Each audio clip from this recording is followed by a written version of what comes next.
Graham Hunter, a very good morning to you. Hi, lads. So, Danny Carvajal, we'll start with his quotes. Very strong stuff from him last night. He said it was the worst night of his career. He says, "I don't know how to explain it. It's so bad. In a week, we lost it all. We lost it all at home," which is a pretty accurate summation, I think, Graham. Yeah, he used a really strong word.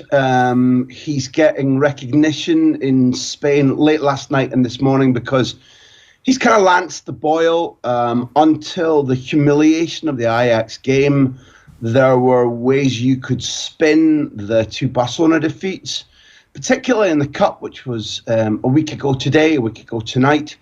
For the first 45 minutes, Real Madrid were the better side, and distinctly so. But when Danny's saying that, Owen, we need to take into account the fact that there's been a stink of dead fish at Real Madrid practically since Zidane, and I won't use the words walked out, but if you go back now, if anybody watching your show goes back to, I think, 4 days after Kiev, it's the Friday morning at least, when Zidane calls his press conferences and says, "It's better for the team if I go. In order to keep on winning, they're going to need somebody new. I've seen things that worry me. The Cup defeat by Leganés, which is well over a year ago now, was one of the sorest nights in football I've had. And that was after 3 straight Champions League and one very rare league title that Zidane had conquered. And if you look at Florentino Perez, the president's face, the disgust on his face, he looks like he's chewing a wasp.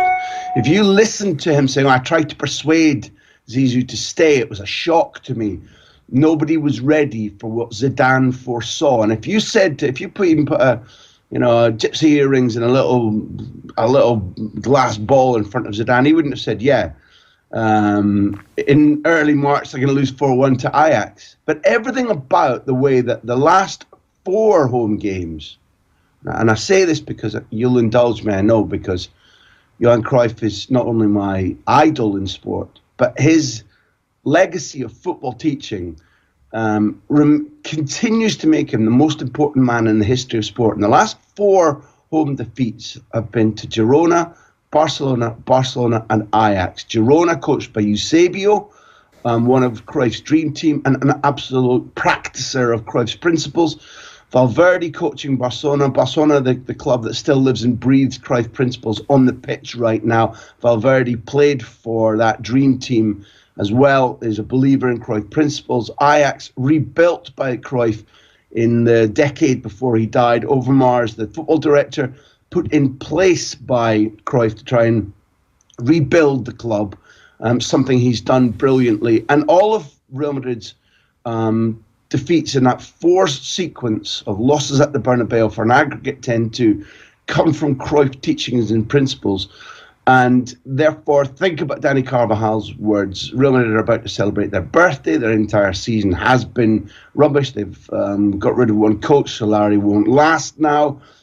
Whether he makes the end of the season or not is almost a moot point. It's been known for weeks that Solari hasn't cut it, couldn't continue to take the job like Del Bosque did, turning temporary into permanent, like Zidane did, temporary into permanent.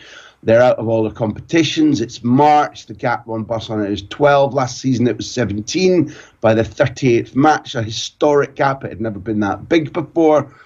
Real Madrid are now losing the Galactico battle, 96-95, over their entire history. No trophy this season. At the beginning of the season, they lost the Super Cup to Atleti. The only time Simeone in his 8-year reign has beaten Real Madrid in Europe. They've actually lost that Super Cup to Atleti and lost it soundly. Danny Carvajal's words were appropriate and they were vulgar, but they barely touch the misery at Real Madrid right now. And you touch on a lot of things there. Like 2 things I want to pick you up on. First of all, Florentino Perez's words last year after Zinedine Zidane left. And you wrote a piece last January talking about the role of director of football at Real Madrid, the fact that it doesn't exist, the fact that Zinedine Zidane should be promoted to that role. But second of all, you mentioned Marc Overmars and him at Ajax and the role he's fulfilled there at that club. It's there in plain sight for them last night, surely from Perez's point of view, that the Galactico project maybe a little bit outdated, Graham, particularly the superpowers of Manchester City and Paris Saint-Germain in European football now, that he needs to start thinking outside the box? Is that too simple to say? I think what's really clear is that given that this has been working since the 50s, the Galactico model of simply buy the best will give you boom and bust. And when it's boom, okay, even 4 out of 5 Champions Leagues is utterly exceptional.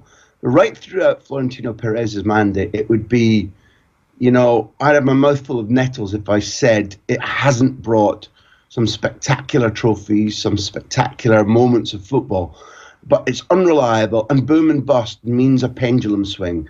And you can't regulate how badly the pendulum swings back into your face if you haven't got a check and balance, a football director to anticipate, to read what's happening. To say, for example, possibly 2 summers ago, but certainly last summer, Toni Kroos has to go. Toni Kroos is walking. There are other examples, but that's a prime one right now. Another prime example would be if Cristiano Ronaldo is going to be allowed to leave, even for astonishing money. And boy, when that deal was made, Florentino Perez was privately and publicly patting himself on the back.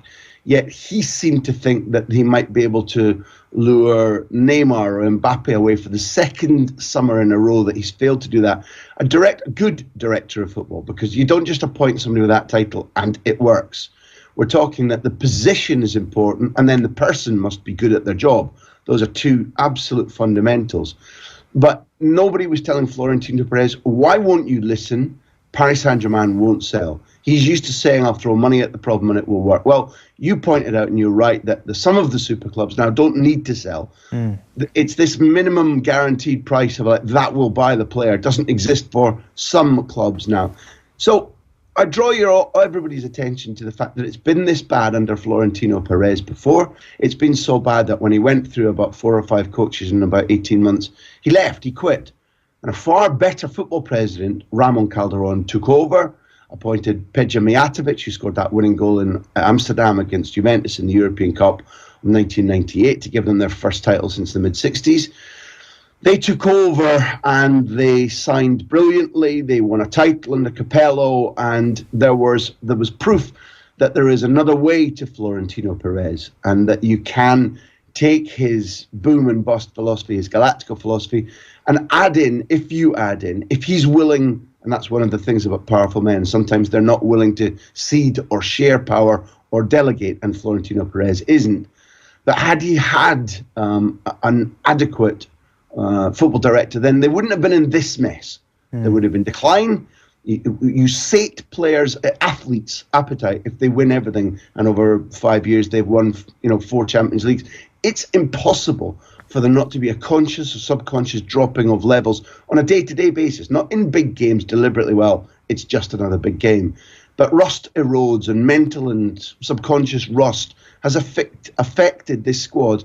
And when they replaced Lopetegui, they put in Solari, who has proved to be not only not ready, but not good enough. He didn't read games. The Girona defeat, there was a halftime change when they lost at home to Girona, a side which had gone 11 without a win, that Solari couldn't read. Solari couldn't read across the Classicos that his midfield was literally on its knees, was gifting space. He repeated the Kroos, Modric, Casemiro midfield from Wednesday Classico defeat to Saturday Classico defeat, and then picked them again against Ajax. But lads, tolerate me if you will. For those of your listeners and viewers on Off the Ball who didn't actually see the match, you've gone straight there onto the big picture, the macro. The match itself, they hit the woodwork twice.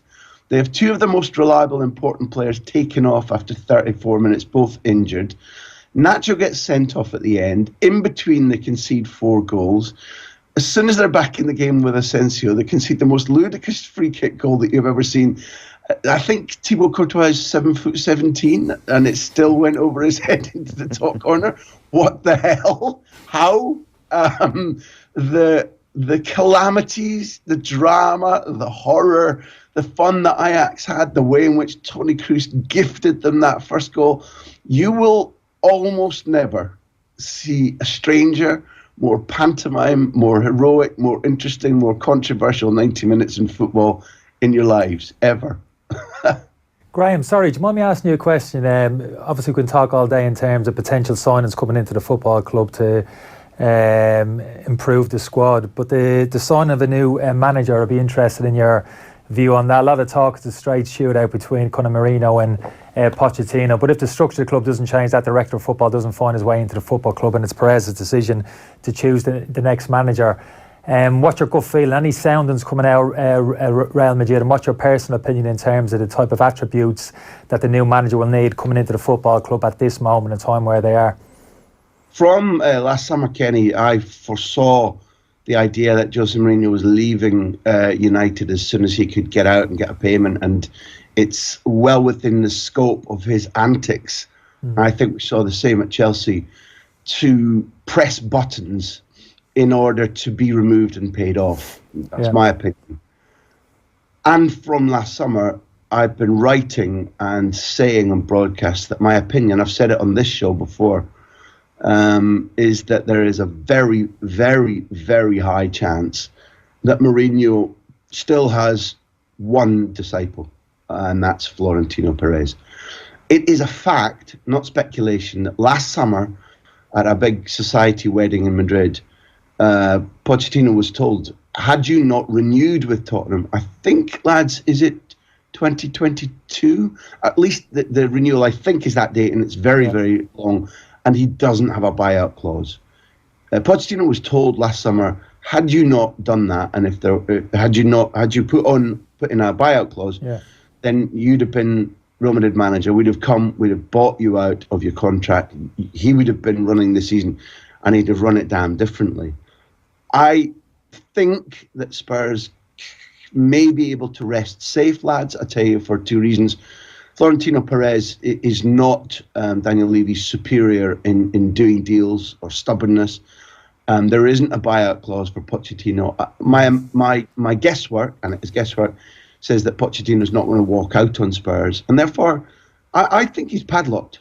I understand that there is still a desire from Florentino Perez and his right-hand man, Jose Angel Sanchez, to take Pochettino, and I think the evidence of the last 3 or 4 years tells you that he is the right man, and I genuinely believe that Jose Mourinho is the wrong man. But I don't think they're going to get Pochettino.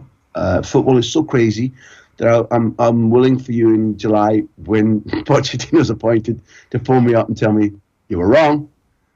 But I don't think it will happen, and I do think, and I have thought for some time, that there are a couple of major things about Mourinho.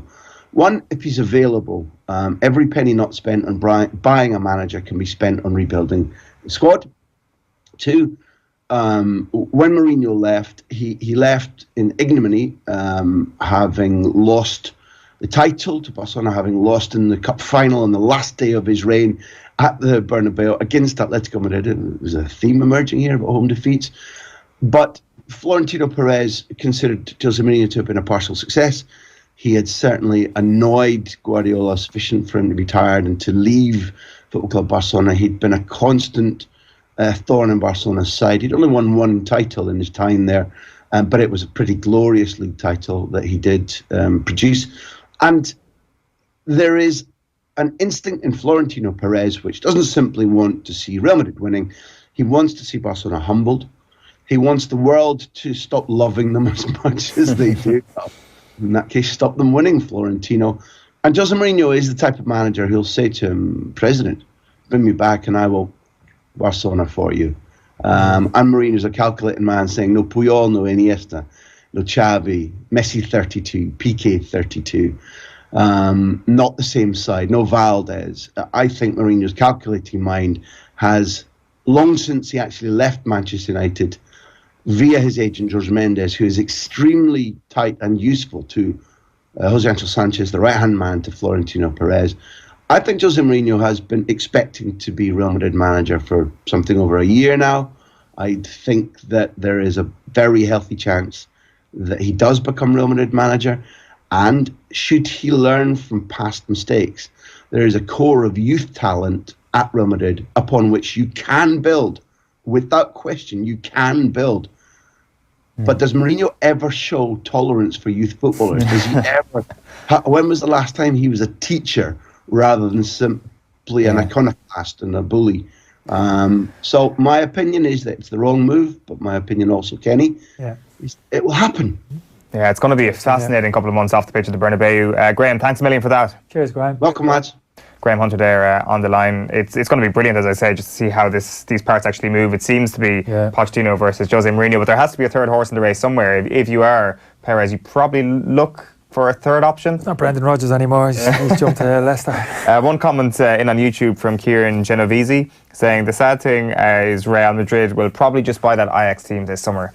Well, one of them's already gone to Barcelona. About that centre half, that'd be the first signing I'd make. Yeah, wouldn't be a bad shout. Varane. That'd be the best partnership in the world straight away. Yeah, absolutely. You're kicking Ramos out of the team? I would, yeah. I would, at the expense of that kid. That kid's the future, like I've said. Yeah, absolutely.